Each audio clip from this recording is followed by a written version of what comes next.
Eh bien bonjour à tous, bienvenue dans Vrac. Dans cette nouvelle vidéo, on va voir comment associer un répertoire de projet par exemple dans IntelliJ IDEA vers un répertoire qui serait par exemple sur un serveur à travers le protocole FTP ou encore SFTP. Comment on fait ça? On va tout d'abord aller dans File, Settings, dans Plugin, puis dans Marketplace, vous allez chercher Connectivity, et vous allez vous assurer qu'il est bien installé. Si c'est pas le cas, vous l'installez, vous redémarrez votre IDE.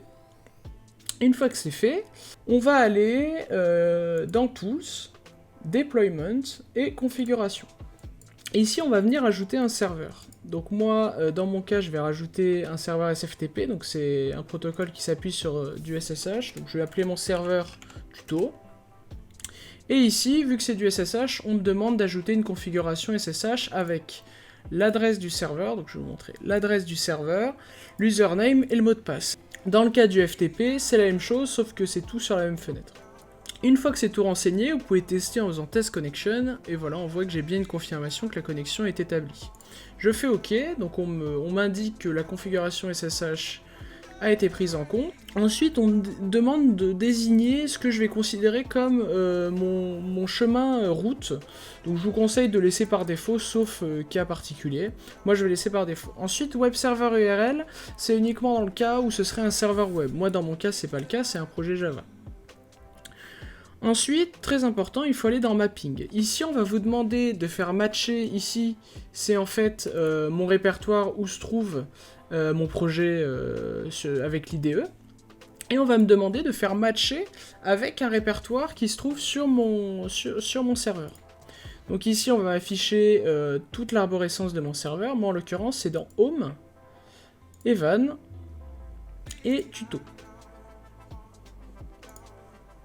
Ensuite, on nous demande de faire matcher où est-ce que se trouve le serveur web. Dans mon cas, c'est pas utile. Voilà pour ça, une fois que c'est fait, on fait OK.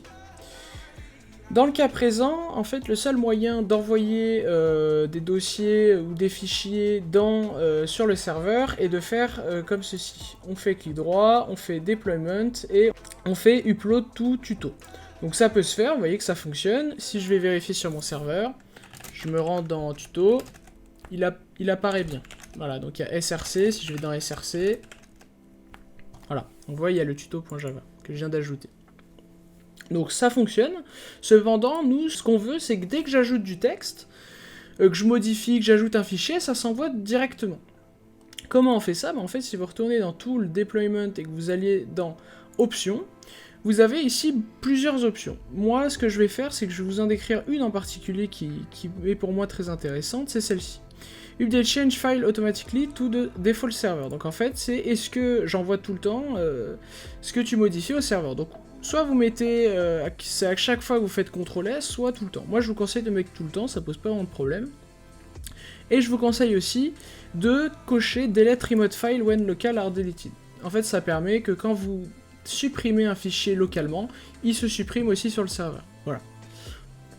Vous faites OK, et maintenant, si je rajoute, par exemple, donc on peut aller voir, hein, si là j'édite tuto.java, on voit que j'ai ce que j'ai sous les yeux, et si j'ajoute, je sais pas, bon, ça veut rien dire, hein, j'écris comme ça,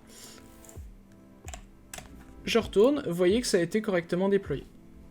C'est tout pour ce petit tuto, donc voilà, j'ai essayé de rester le plus basique possible, juste pour vous montrer le principe. Après il y a moyen d'aller bidouiller toutes les options.